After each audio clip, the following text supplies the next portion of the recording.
Hello friends, हाजिर हूँ मैं इस ड्रामे के सीजन 2 के पार्ट 6 के साथ। तो जिन्होंने अभी तक चैनल सब्सक्राइब नहीं किया है वो चैनल को सब्सक्राइब करके बेल आइकन पर भी क्लिक कर दें ताकि आपको हमारे वीडियोस की इंस्टेंट नोटिफिकेशन मिलती रहे। तो चलिए वीडियो को स्टार्ट करते हैं। एपिसोड के शुरुआत में हम देखते हैं कि क्वीन मदर राज दरबार के 2 मंत्रियों को बुलाकर पूछती हैं कि लियैन राज की शासन सत्ता किस तरह संभाल रही है। इस पर मंत्री उन्हें बताते हैं कि महारानी लियैन गवर्नमेंट और पॉलिटिक्स के बारे में कुछ नहीं जानती। अगर ऐसे ही सब चलता रहा तो वह सब कुछ बर्बाद कर डालेंगी। इस पर क्वीन मदर कहती हैं कि राज्य में शांति और खुशहाली के लिए योग्य शासक का होना जरूरी है। लियैन महारानी बनने के लायक नहीं है, इसलिए हमें जल्द से जल्द उसे रास्ते से हटाना होगा। इस पर मंत्री कहता है कि महारानी लियैन को रास्ते से हटाने के लिए सबसे पहले हमें उनके विश्वास पात्र लोगों को रास्ते से हटाना होगा। इस बात पर क्वीन मदर भी एग्री करती हैं। नेक्स्ट सीन में मार्किस नान खुशी खुशी मार्केट से आ रहा होता है, तभी 2 सोल्जर्स उसे अरेस्ट कर लेते हैं।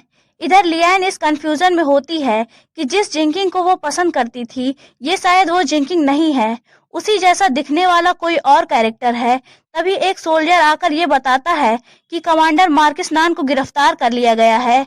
ये खबर सुनते ही लियैन तुरंत राज दरबार में पहुंचती है और कहती है कमांडर मार्किस नान को किसके कहने पर अरेस्ट किया गया है। तभी दोनों मंत्री सामने आते हैं और कहते हैं कि कमांडर मार्किस नान ने नेशनल ट्रेजरी से बहुत सारे पैसे निकालकर एक स्टैचू बनवाने में खर्च किया है और इन्होंने इस काम के लिए सभी दरबारियों से सहमति लेना तो दूर की बात, किसी को बताना भी जरूरी नहीं समझा। इन्होंने बहुत बड़ा अपराध किया है। एक कमांडर होकर इन्होंने नेशनल ट्रेजरी से पैसे जो राज की जनता के लिए होते हैं उसे इन्होंने बर्बाद किया है। इसलिए सभी दरबारी चाहते हैं कि इन्हें मौत की सजा दी जाए। इस पर लियैन अपने सामने पड़े हुए संतरे को उन पे फेंक के मारती है और कहती है इन सारे दरबारियों को जॉब से निकालो, बहुत सारे बेरोजगार घूम रहे हैं, इनके बदले उन्हें जॉब पे रख लो। यह सुनकर सारे दरबारी चुप तो हो जाते हैं पर मन ही मन उनमें आक्रोश उमड़ रहा होता है।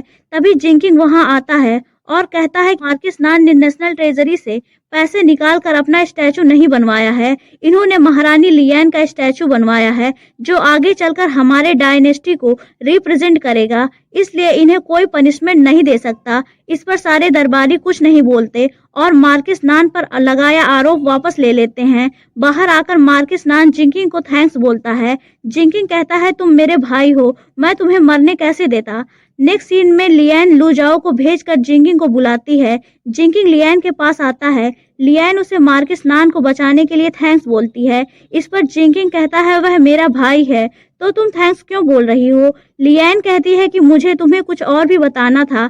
मैं किसी को पसंद करती थी जो तुम्हारे जैसा दिखता था, मुझे लगा शायद तुम वही हो, पर मैं शायद गलत थी, तुम वो नहीं हो। इतना कहकर लियैन वहां से चली जाती है।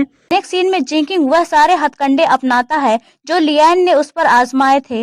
वह लियैन के लिए टोफू लाता है पर लियैन उसे खाने से इनकार कर देती है। वह लियैन को रोज देता है पर लियैन उसे लिए बिना वहां से चली जाती है। वह लियैन से बाथ वाटर के बेनिफिट्स पूछता है तो लियैन उस पर टॉवेल फेंक कर वहां से चली जाती है। नेक्स्ट सीन में प्रिंसेस जेन लियैन की मेड को पॉइजन देते हुए कहती है कि इसे लियैन के खाने में मिला देना।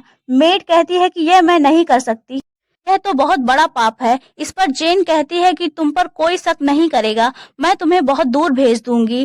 तभी वहां लियैन आ जाती है और जेन से कहती है कि जब वह मेड यह काम नहीं करना चाहती तो तुम उसे शर्मिंदा क्यों कर रही हो। इस पर जेन कुछ नहीं बोलती। नेक्स्ट सीन में लियैन जेन के पास आती है और कहती है कि मैं तुम्हारी तरह नहीं हूँ जो चोरी छुपे किसी को जहर देने की साजिश करूं।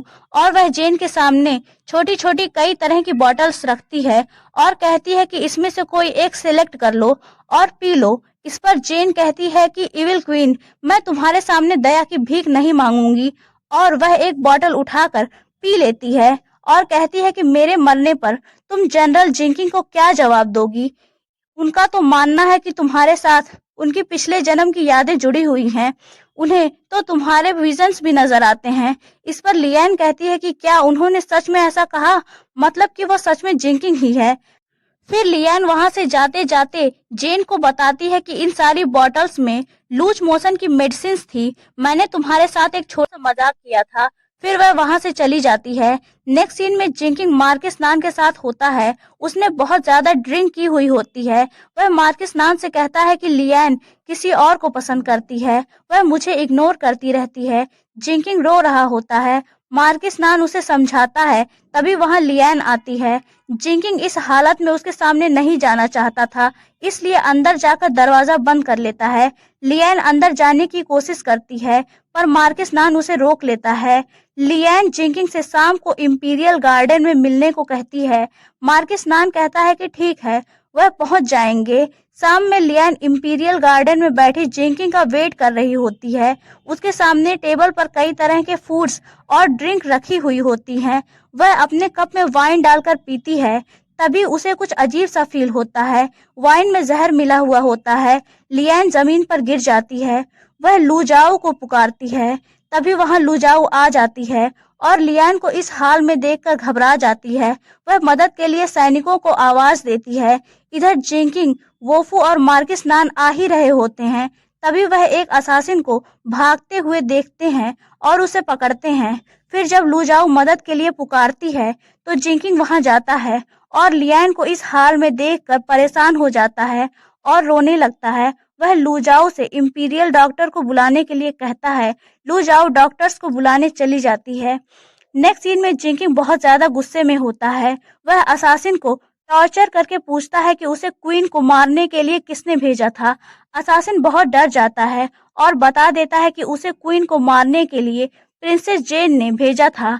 यह सुनकर जिंकिंग को और भी ज्यादा गुस्सा आता है और वह प्रिंसेस जेन के पास जाकर पूछता है कि उसने लिएन के साथ ऐसा क्यों किया।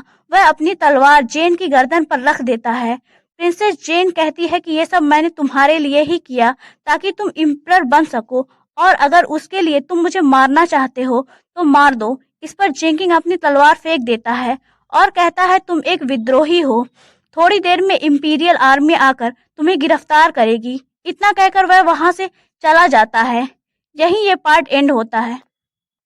तो दोस्तों, आपको ये पार्ट कैसा लगा हमें कमेंट में बताएं, और अगर आपको ये वीडियो पसंद आई तो इसे लाइक करें, अपने दोस्तों के साथ शेयर करें और चैनल को सब्सक्राइब करना ना भूलें। Thanks for watching.